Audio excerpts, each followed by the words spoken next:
Se falamos em neocontratualismo, é porque, anteriormente, existiu o contratualismo. Quem são os contratualistas? Os contratualistas são representados pelo Thomas Hobbes, pelo John Locke e pelo Rousseau. São os pensadores das teorias do contrato social. Então, Thomas Hobbes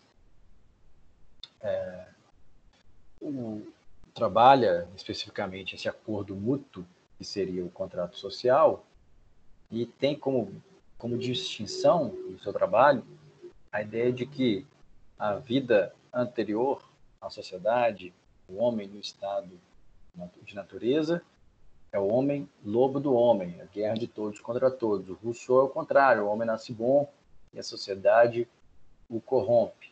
E para o John Locke, o estado de natureza, o homem no estado de natureza, o homem já tem razão, já tem propriedade, e seria necessário criar um ente superior para proteger essa propriedade, para proteger essa razão. Por isso que é o contrato social por consentimento. A gente consente em ceder parcela da nossa liberdade para ter a proteção dos nossos direitos. A gente já viu esses pensadores.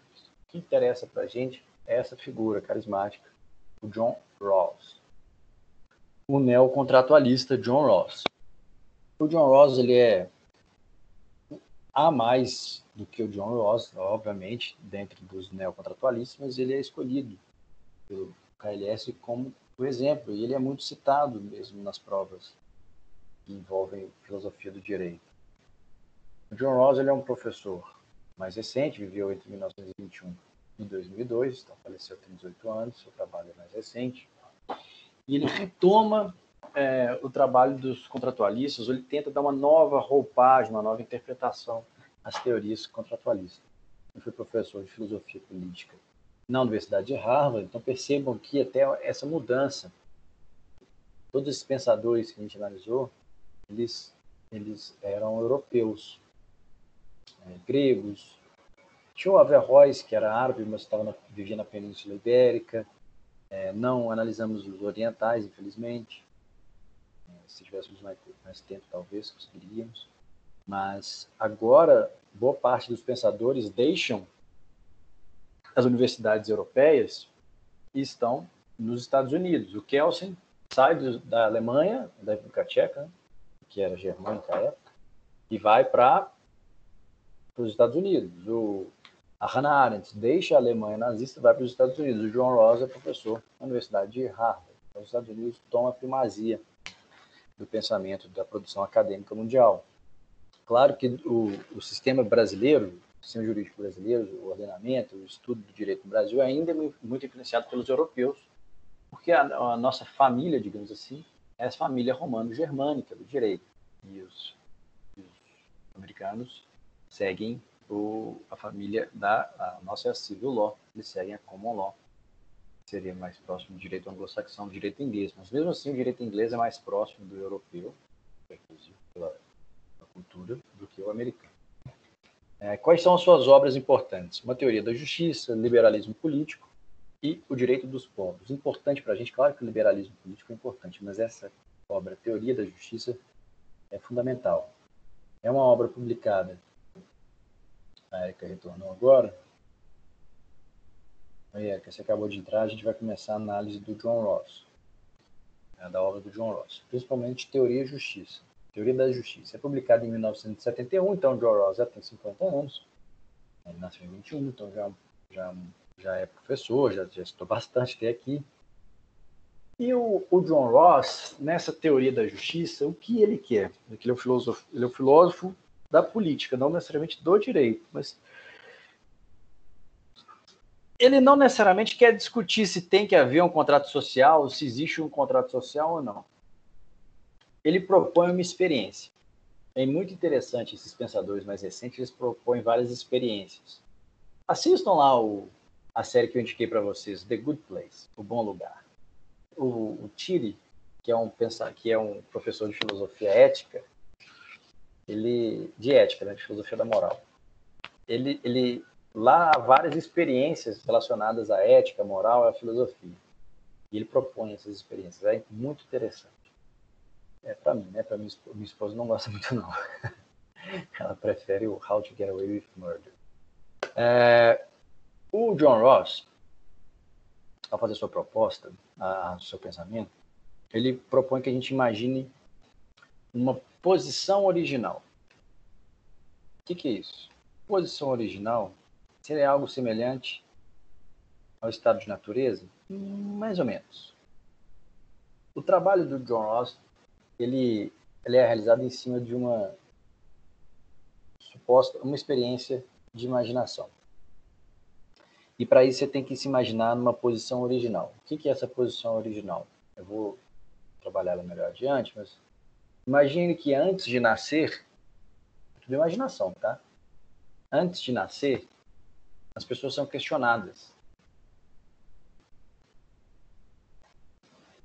por uma entidade, digamos assim, e questionadas sobre, sem saber o local, a época, suas características físicas e etc. Imagina que a pessoa é mera, ela não existe ainda, contrariando os existencialistas, ela é uma mera consciência. E alguém chega para ela e pergunta, e fala, olha, você vai existir, invertendo a ordem dos existencialistas. Você vai nascer na Terra e a gente está fazendo uma pesquisa aqui. Você não sabe se você vai ser branco, negro, indígena, asiático, oriental, ocidental. Você vai nascer na África, na América do Sul, na América do Norte, na Europa, na Ásia. E te perguntam, mesmo sem saber, sem ter nenhuma dessas ferramentas, desses elementos sobre a sua existência futura, essa entidade te pergunta quais os princípios que deveriam compor as sociedades, quais os princípios deveriam ser seguidos pela sociedade, pela maior parte da sociedade, especificamente daquela sociedade na qual você vai viver. O John Rawls propõe essa experiência. Imagine-se numa posição original, porque é muito difícil exigir que a gente reflita sobre quais os princípios fundamentais de uma sociedade, sem de alguma forma vincular a nossa experiência, sem de alguma forma vincular quem somos a sua opinião. Toda a nossa opinião, ela estaria não viciada, mas extremamente influenciada pela nossa própria experiência, pela nossa própria existência. Então, ao aderir a uma ideia ou ao defender certa ideia, nós pensamos de alguma forma como aquilo vai influenciar a nossa vida. Só que já com base na nossa experiência, em qual nível social nós estamos, qual emprego nós temos, qual objetivo que nós temos na vida, quais as nossas características físicas, qual país a gente vive, qual o tempo em que a gente vive. A gente sabe isso tudo quando tem uma opinião. O Ross é mais radical. Ele pensa que verdadeiros princípios seriam alcançados, a gente elimina todas essas características e volta para uma posição original. E quais são os objetivos do Rawls, então, quando ele propõe essa ideia de posição original? Quando ele recorre a esse artifício, ele não quer falar em surgimento do Estado, como os contratualistas fizeram. O que ele quer é entender quais os princípios de justiça vão orientar toda aquela sociedade, porque esses princípios de justiça, que são os princípios basilares, a partir desses princípios surgirão outras normas. São os princípios fundamentais. E dali surgem as outras normas. E como que a gente escolhe esses princípios fundamentais? Tá. Essa teoria, a teoria da justiça, foi publicada em 1971. E ele substitui esse estado de natureza, como nós falamos, por essa posição original. Antes da gente entrar especificamente na experiência, o John Rawls, na teoria sobre justiça, ele fala sobre democracia moderna, já que ele retoma alguns pensamentos modernos, que seria esse contratualismo. Ele entende que a democracia moderna seria a maior contribuição de todo o período, lembrando que elas teriam sido fundamentadas em três ideias centrais. Três ideias centrais que nós percebemos, nós extraímos lá da Revolução Francesa. E a Revolução Francesa marca o fim da Idade Moderna e passamos à Idade Contemporânea. Quais seriam essas três ideias centrais? Liberdade, igualdade e fraternidade, né? São bem gerais. E todas as democracias modernas teriam por base esses princípios, esses valores, e também aquela tripartição do poder: poder legislativo, poder executivo e poder judiciário. Mas o Rawls, ele critica essa escolha, porque para ele, apesar de serem valores centrais em quase todas, ou em todas, né, todas as sociedades democráticas atuais, existem muitas tensões entre esses valores. Existe escassa efetividade do princípio da fraternidade, dificilmente somos fraternos, quase sempre somos egoístas. Liberdade e igualdade se embatem a todo momento. E existe esse embate, essa oposição e essa tensão se nós pensarmos que o discurso liberal quase sempre fala que a busca pela igualdade acaba com a liberdade, e o discurso social se opõe à exagerada liberdade proposta pelos liberais, porque com essa liberdade exagerada nós não alcançaríamos igualdade, pois aqueles que estão no poder utilizariam a liberdade para objetificar os outros, para alcançar finalidades egoístas. Então estaríamos em constante debate entre liberdade e igualdade.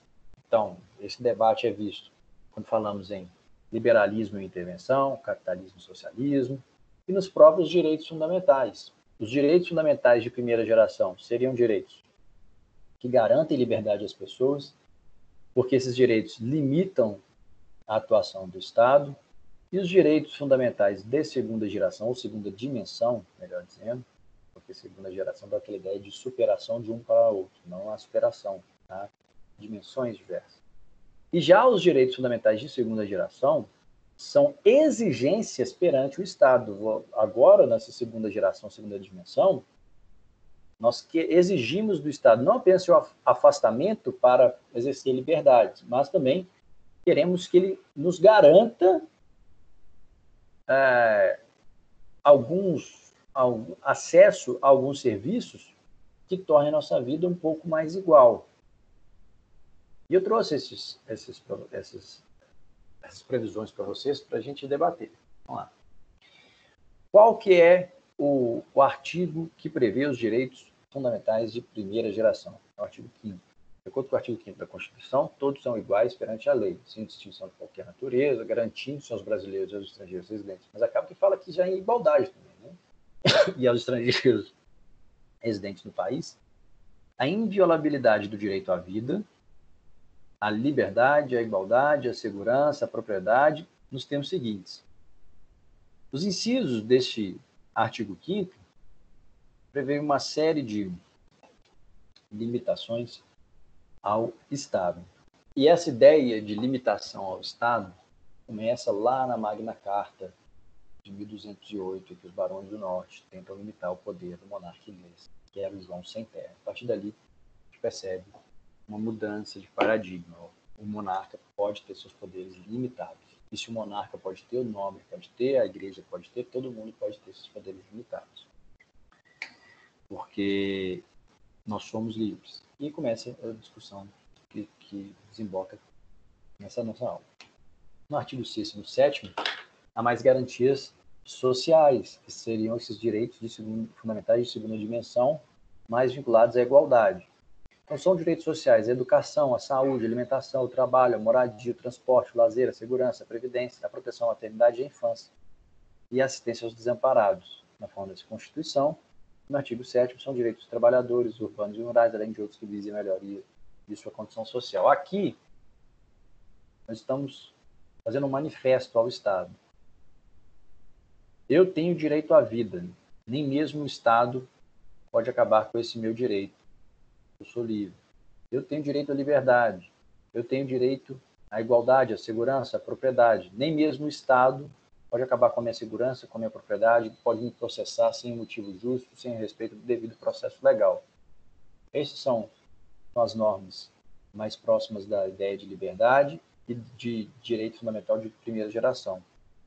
Os direitos fundamentais de segunda geração ou dimensão são esses sociais. Aqui eu estou exigindo do Estado educação, saúde, alimentação, trabalho, moradia, porque assim alcança uma vida digna, uma vida mais igual. Para exercer essa igualdade prevista no caput do artigo 5º, é preciso que o Estado garanta esses bens, esses direitos do artigo 6º. Tá?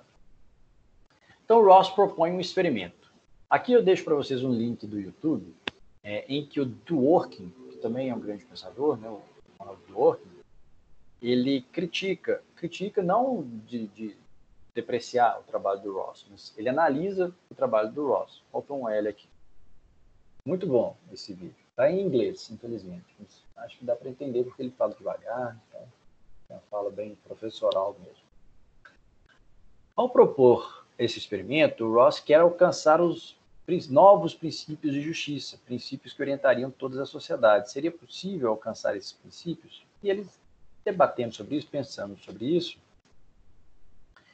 ele chega à conclusão, a partir de sua análise, que temos que conciliar melhor liberdade e igualdade.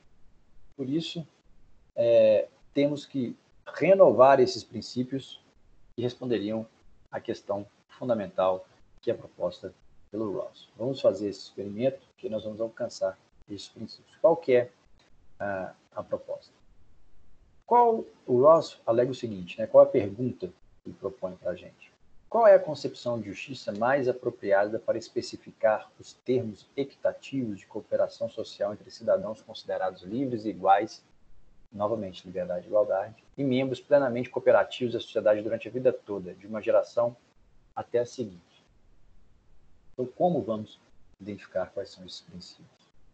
O objetivo do Ross aqui é alcançar aquela ideia de justiça, de justificar a ideia de justiça como equidade. Equidade. O mais próximo possível de uma isonomia, de aplicação isonômica de todas as possibilidades daquela sociedade. Ele estabelece algumas regras para alcançar quais seriam os princípios a qual ele acaba chegando.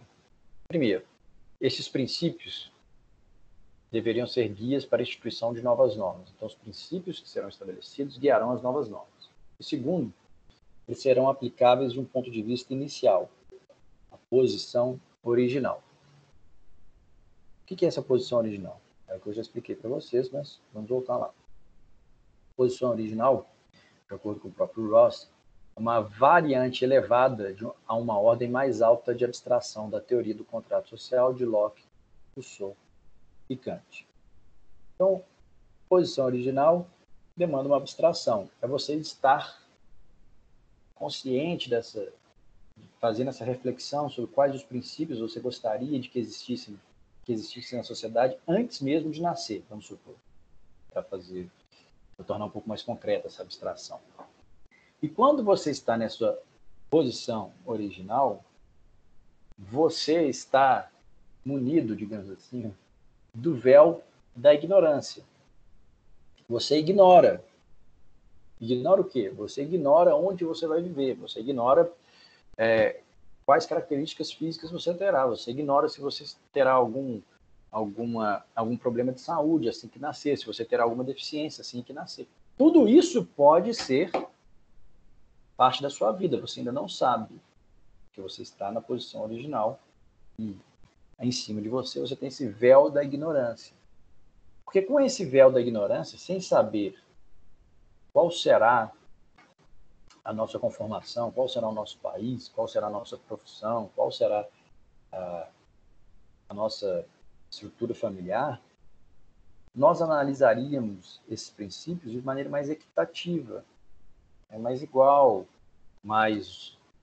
menos individualista, pensando menos em você.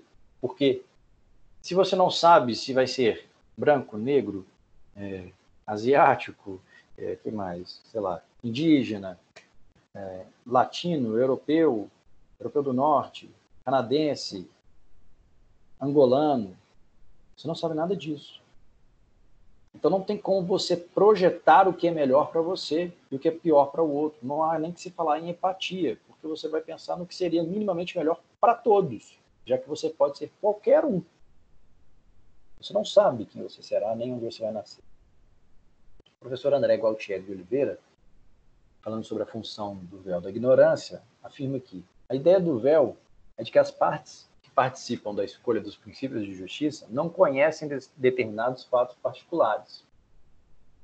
Assim, ninguém sabe, por exemplo, qual é o seu lugar na sociedade, sua classe ou seu status social, sua sorte na distribuição de dotes naturais e habilidades, sua inteligência, sua força, sua concepção do bem, as particularidades do seu plano de vida racional, os traços característicos de sua psicologia e a geração a qual pertence. Você não sabe nada. A única coisa que você sabe é que você tem que escolher 2 princípios de justiça que vão orientar a sociedade. E esse véu da ignorância seria fundamental, porque se a teoria partisse de situações da vida real, partiria de situações desiguais, já que a vida é desigual. Todos nós temos particularidades muito próprias.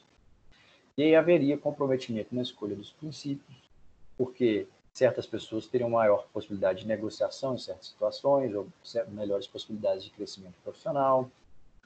E na posição original, com o véu da ignorância, quem escolhe os valores não sabe sua posição social. Então, vamos supor que você faça essa proposta para o seu amigo. Eu acho que tem que prevalecer os princípios do liberalismo, cada um por si, menos direitos, não cada um por si, mas tem que valorizar mais as empresas, menos direitos trabalhistas, e etc, etc. Então tá, tudo bem. Então agora você nasceu numa família de condições mais humildes, não nasceu dessa forma e começou sua vida. Você está lá, num grande tabuleiro de xadrez, você mora numa comunidade carente, numa cidade periférica, do interior do Rio de Janeiro, ali daquela região da Baixada Fluminense, dominada pela milícia, pelo tráfico. E aí, pode começar sua carreira liberal. Comece indo para a escola, com péssima condição. E aí você começa, vamos ver até onde você vai chegar. É assim. Essa é a ideia do Rawls. Esse véu da ignorância, aqui é uma ilustração, imaginem você lá, um bebezinho, sem saber se você vai ser rico, se você terá menos dinheiro, vai ser homem, mulher, se vai ter alguma característica física que te impeça de praticar certos atos, se vai ser atleta, se vai ser magro, gordo, alto, baixo, por aí em diante. Esse é o véu da ignorância que vai caracterizar essa posição original. Beleza. Por meio da posição original, pessoas de diferentes classes sociais, crenças religiosas, morais e filosóficas podem obter um consenso em torno de princípios de justiça. A ideia do Rawls é essa. Se todo mundo se colocar nessa posição original, provavelmente chegaríamos... Ele queria testar se chegaríamos a princípios de justiça mais aceitos ou amplamente mais aceitos pelas pessoas na posição original. Nessa situação hipotética, em que ninguém é capaz de propor princípios que resultem numa situação melhor para si em relação aos outros, chegar-se a um acordo com relação aos seguintes princípios de justiça. Então vamos lá. Quais princípios o Rawls entende que serão os princípios fundamentais quando fazemos essa análise a partir de uma posição original, mesmo com o véu da ignorância? Primeiro, os princípios é aquele que o Dworkin classifica como liberdades liberais. De acordo com o Dworkin, o Rawls chega a essa conclusão de que o primeiro princípio teria a seguinte formatação, ou o seguinte conteúdo. Cada pessoa tem o mesmo direito inalienável a um sistema plenamente adequado de liberdades fundamentais, iguais, que seja compatível com um sistema idêntico de liberdade para todos. Então, liberdades fundamentais iguais para todos. E o Rawls cita exemplo das liberdades civis. Então, deveriam existir em todas as sociedades o direito de votar e de ocupar um cargo público, liberdade de expressão de reunião, liberdade de consciência de pensamento, proteção à integridade pessoal, o direito à propriedade privada e a proteção contra a prisão e detenção arbitrárias. São princípios e liberdades que nós, que já tivemos aula de direito constitucional, sabemos que estão previstos na Constituição. Tudo isso aqui está previsto lá no artigo 5º da Constituição, que são os direitos fundamentais de primeira dimensão, as liberdades civis. Mas há também o direito de voto, que aí já é mais adiante, já é de segunda ou terceira geração, dependendo. Mas ser livre, e ser livre, inclusive, para ocupar um cargo público, para votar e ser votado, livre para alcançar a propriedade privada e depois exigir proteção dessa propriedade privada, são garantias que já existem na maior parte das constituições. E o Ross concorda com elas. São liberdades liberais. E o Dworkin fala que essas liberdades são características dos países com democracias liberais. E o Ross, tendo crescido nos Estados Unidos, é claro que ele vai ser influenciado por essa ideia. Segundo, chegaríamos a uma ideia de equidade. Como assim equidade? O segundo princípio é a equidade. Mais especificamente deveria existir um sistema de justiça distributiva para alcançarmos a equidade, a isonomia material.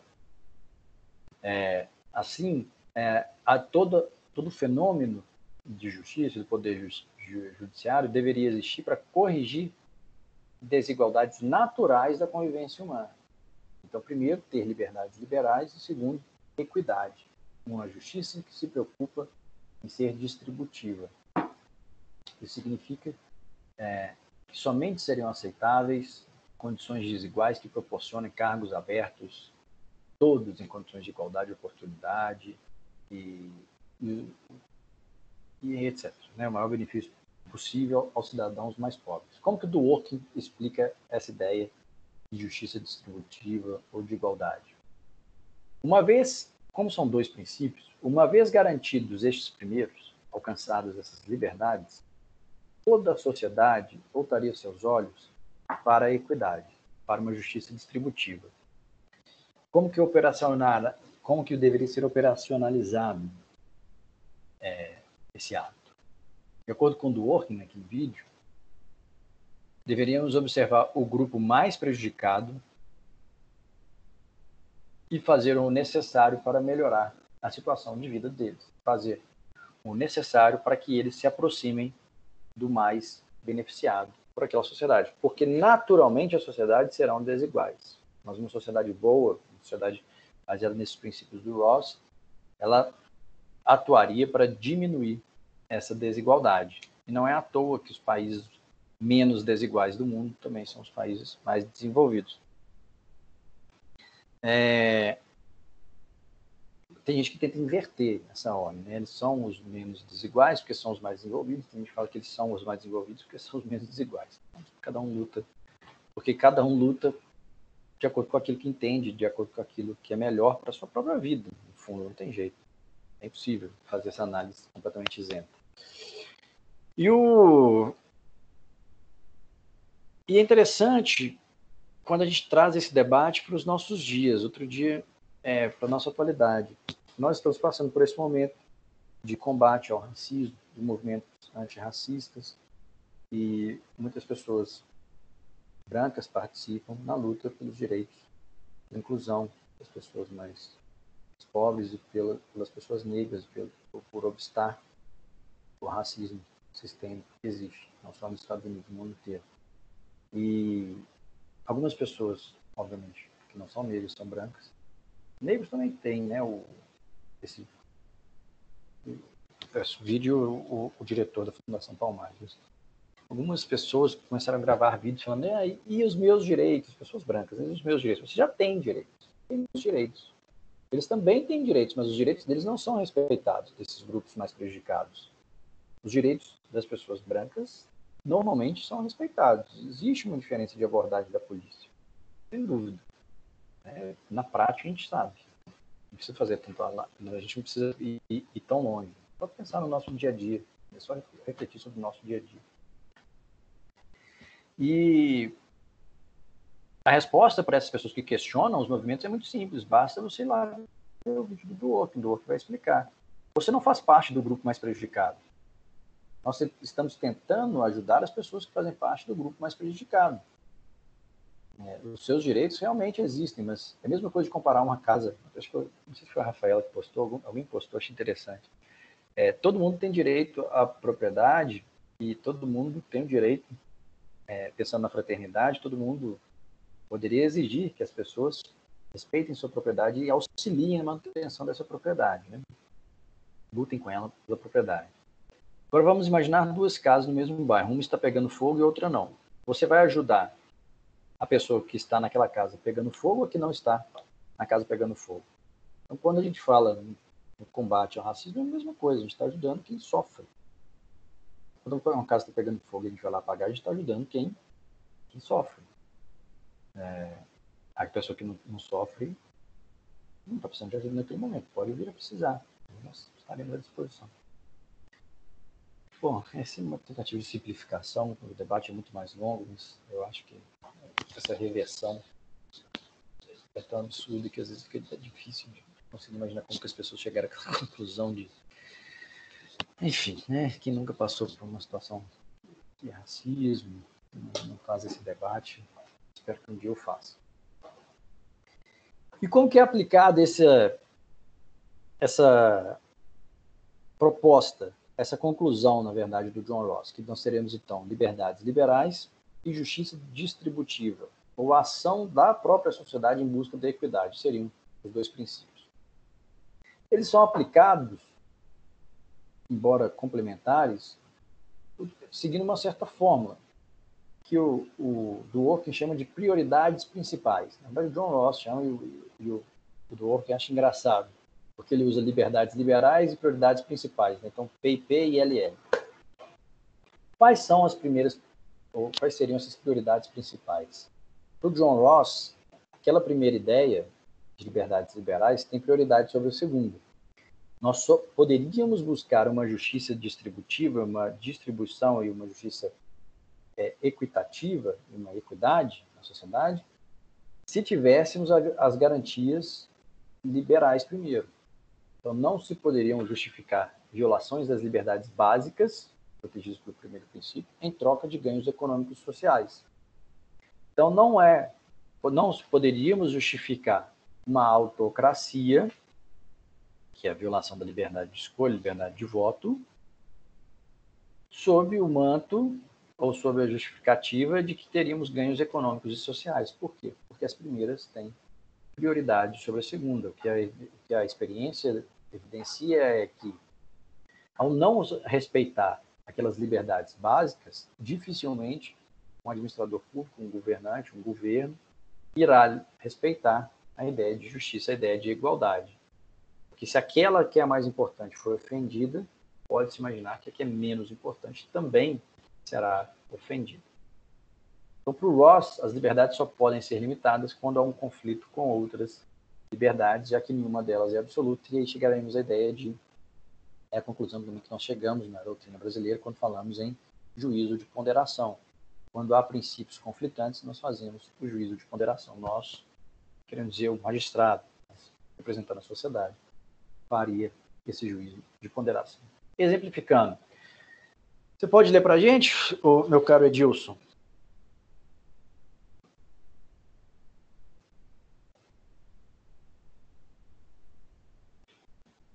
Bom, Edilson, está aí, eu leio. Exemplificando, o debate sobre direitos fundamentais... Pode ler, então. O debate sobre direitos fundamentais mínimos permeia ainda hoje o judiciário e os estados do mundo. O que é mínimo existencial. Quais direitos não podem ser negociados ao indivíduo? É obrigação do Estado garantir que pessoas tenham acesso pelo Sistema Único de Saúde, SUS, a medicamentos importados? Teorias como a da pirâmide de Maslow, é isso? Isso. Maslow, da reserva do possível, são utilizadas, dentre outros, por procuradoras dos estados e municípios brasileiros, quando são chamados a garantir direitos reclamados pelo cidadão. Todos esses debates partem da premissa de que é dever do Estado garantir direitos fundamentais e questionam qual, não consigo ler mais, tem uma faixa na frente. Qual o limite, qual seria o limite desse dever? A partir do trabalho do John Rawls, nós podemos chegar a algumas conclusões. Primeiro, a conclusão principal, né? Se fizermos um paralelo com o lema da Revolução Francesa, a proposta rawlsiana, então, é a tentativa de reunir a liberdade com a igualdade e a fraternidade. De acordo com o filósofo estadunidense, o primeiro princípio expressa a noção de liberdade. A igualdade se encontra na junção da ideia de igual liberdade, contida no primeiro princípio, com a igualdade de oportunidades do segundo princípio, na medida em que estabelece posições abertas a todos. A segunda parte do segundo princípio, chamado de princípio da diferença, é a interpretação rawlsiana do princípio da fraternidade. Dessa forma, encontra-se um lugar para a fraternidade na interpretação democrática dos dois princípios.